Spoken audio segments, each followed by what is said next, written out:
Bem-vindo ao podcast da LS Jus. Hoje a gente mergulha fundo na revisão da vida toda. Um assunto assim que está mexendo bastante com a vida de muitos aposentados, pensionistas no Brasil, né? Com certeza. É um tema super relevante e que tá pegando fogo lá no Supremo. Exato. O STF está no centro das atenções, tentando definir como, quando essa revisão vai ser aplicada. E olha, as fontes que a gente analisou mostram um cenário bem complexo, sabe? Ministros com visões bem diferentes. Uhum. Não tá fácil chegar no consenso, pelo visto. Pois é, o objetivo aqui hoje é tentar descomplicar um pouco o que está em jogo, entender as propostas que estão na mesa e o que isso significa na prática mesmo, para quem está esperando essa decisão. Vamos desembalar isso. Bora lá. Então, para começar, vamos só relembrar rapidinho. O que é essa tal de revisão da vida toda? Basicamente, era a chance de incluir no cálculo da aposentadoria as contribuições feitas antes de julho de 1994, né? Antes do Plano Real. Isso. A ideia é que isso poderia aumentar o benefício para algumas pessoas. Principalmente para quem ganhava mais naquela época, imagino. Exatamente. O que é fascinante aqui é como isso afeta mais quem teve salários maiores lá no começo da carreira, antes do Plano Real. Porque a regra de cálculo que veio depois acabou, descartando essas contribuições maiores para muita gente. Entendi. Mas é super importante dizer, né? Não é vantagem para todo mundo, não. Para alguns, o cálculo pode nem mudar ou, olha só, pode até diminuir o valor. Sério? Até diminuir? Sim, por isso que a análise individual, caso a caso, é fundamental antes de sair entrando na justiça.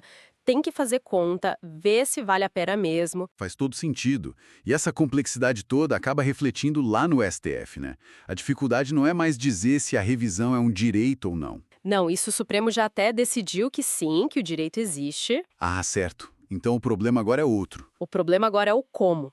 Como aplicar isso e principalmente como e desde quando pagar os valores atrasados, o retroativo. Aí é que o nó aperta. E é aí que entra a famosa modulação de efeitos, que a gente ouve tanto falar. Precisamente, a modulação é, assim, tipo uma ferramenta que o STF usa para dizer, olha, a decisão é essa aqui, mas ela só vai valer a partir de tal data, ou só para essas situações aqui. É um jeito de controlar o impacto da decisão, sabe? O impacto financeiro, social. Entendi. Para não virar uma bola de neve incontrolável para as contas públicas, talvez. Exato.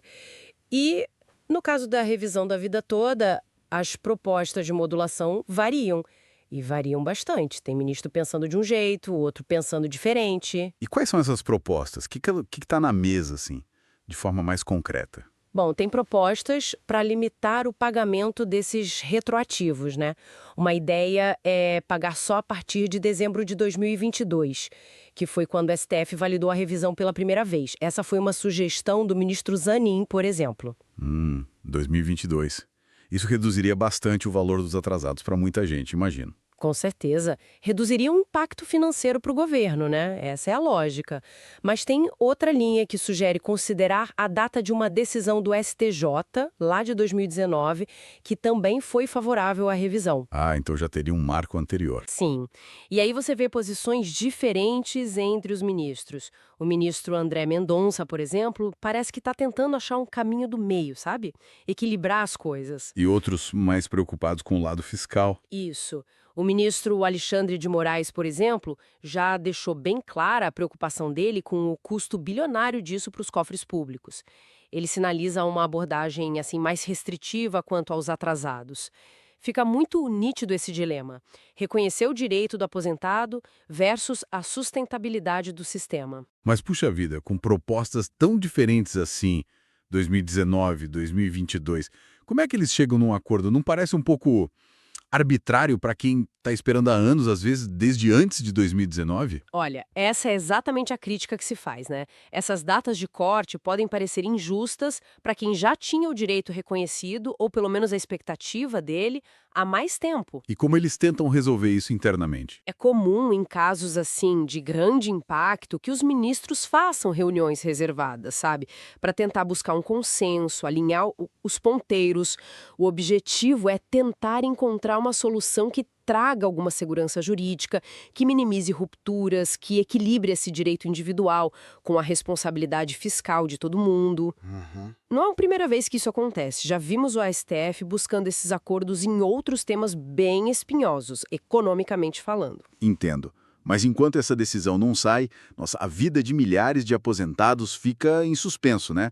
Processos parados na justiça, aquela angústia. Exato. É uma espera angustiante mesmo. Porque para muita gente, um reajuste, mesmo que não venha com todos os atrasados que eles gostariam, já faria uma diferença enorme na qualidade de vida, no dia a dia. Sem dúvida. E a pressão é gigante, né? Vem de todos os lados. O governo está preocupado com as contas, obviamente, e os grupos de aposentados estão mobilizados lutando pelo que entendem ser seu direito. E nesse meio tempo, sempre tem o risco de gente mal intencionada se aproveitando, né?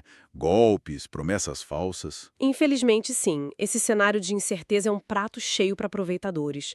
Por isso é tão importante que a decisão do STF venha logo e seja clara, definitiva, porque ela vai ter o que a gente chama de efeito vinculante. Vinculante. O que isso quer dizer? Quer dizer que todos os juízes e tribunais do país vão ter que seguir o que o STF decidir.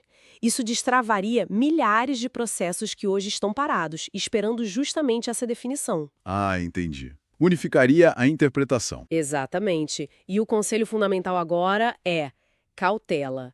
Busquem orientação jurídica especializada, de confiança.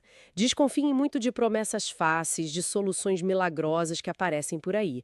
A informação correta, de fontes seguras, é a melhor ferramenta nesse momento. Com certeza. Então, resumindo a ópera, o que a gente está vendo é o STF, numa corda bamba, tentando equilibrar esses pratos. De um lado, o reconhecimento de um direito, que pode ser mais justo para alguns cálculos de aposentadoria, e do outro, a realidade dura das contas públicas, o impacto financeiro disso tudo. A forma como essa modulação for definida no final das contas, nossa, vai moldar não só o bolso de muitos aposentados, mas também a confiança das pessoas no sistema, na justiça, né? Exatamente. É um ponto crucial. E isso, sabe, nos deixa com uma reflexão importante para levar para casa, eu acho. Qual seria? Pensando nesse equilíbrio delicado entre direitos individuais conquistados ao longo de uma vida inteira de trabalho e a responsabilidade fiscal que é coletiva, que afeta todos nós e as futuras gerações. Como é que a gente, como sociedade, constrói e garante uma justiça previdenciária que seja sustentável a longo prazo? Que seja vista como justa, mas que também caba no orçamento. É uma pergunta fundamental mesmo. E que certamente vai continuar ecoando por muito tempo. Bom, com essa reflexão, a gente encerra a nossa análise de hoje. Foi ótimo conversar sobre isso. Igualmente. E fica o convite para quem nos ouve, continuem acompanhando as discussões, as análises aqui no podcast da LS Jus. Tem sempre coisa nova acontecendo. É isso aí. Obrigado pela companhia e até a próxima. Até lá.